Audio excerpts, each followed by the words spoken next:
بسم الله الرحمن الرحيم.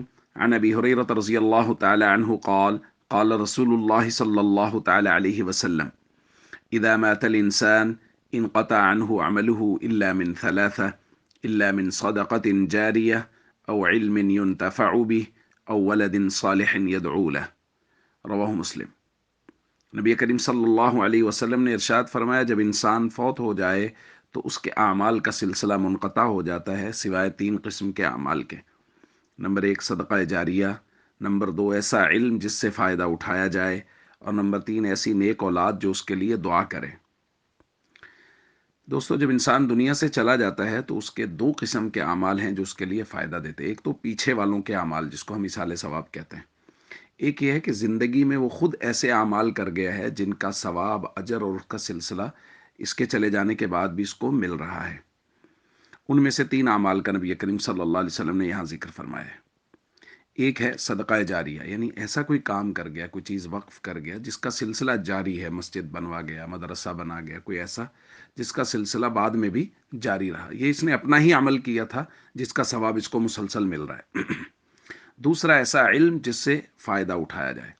علماء نے لکھا ہے کہ اس کا اصل مصداق تو دینی علوم ہے، قرآن کریم کی تعلیم دی یا حدیث کی تعلیم دی، یا قرآن کریم کے متعلق کچھ تصنیف کر دی، یا حدیث کے متعلق، سنت کے متعلق کوئی تصنیف کر دے، کوئی دینی چیز جو ہے اس کو بیان کر دیا یا دینی چیز کو تصنیف کر دیا۔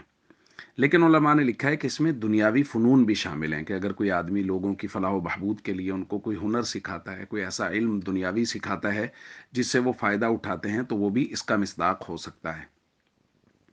اور تیسرا فرمایا نیک اولاد جو بعد میں دعا کرتی رہے۔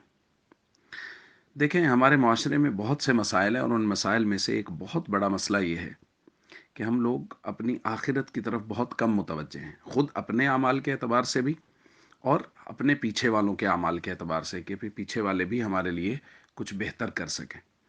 تو اولاد کے متعلق ہم ہر قسم کی فکر کر رہے ہیں۔ میرا بچہ میٹرک ہونا چاہیے، ایف اے ہونا چاہیے، ایف ایس سی ہونا چاہیے، پھر اس کے بعد ڈاکٹر ہو، انجینئر ہو، ہر قسم کی فکر کر رہے ہیں، بس نیک بنانے کی فکر نہیں کر رہے۔ یعنی جو سب سے بنیادی بات ہے کہ بچے کو نیک ہونا چاہیے، بچے کو بااخلاق ہونا چاہیے، بس یہ فکر نہیں ہو رہی، باقی ساری فکریں ہو رہی ہیں۔ یہ ہماری بدقسمتی ہے۔ تو اپنے بچوں کو نیک بنائیں۔ جب ہم اپنے بچوں کو نیک بنائیں گے تو وہ ہمارے لیے دعا کریں گے، تو وہ سلسلہ ہمارے لیے ہمیشہ چلتا رہے گا۔ تو اس لیے ہم سب کو چاہیے اپنے جانے سے پہلے کچھ ایسے اعمال ضرور کر جائیں، وہ صدقہ کی شکل میں ہوں، علم پھیلانے کی شکل میں ہوں، نیک اولاد کی شکل میں، یعنی اولاد کی نیکی پر، ان کی تربیت پر غور کریں، تاکہ ہمارے جانے کے بعد ہمارے لیے اعمال کا سلسلہ، ثواب کا سلسلہ جاری رہے۔ السلام علیکم ورحمۃ اللہ وبرکاتہ۔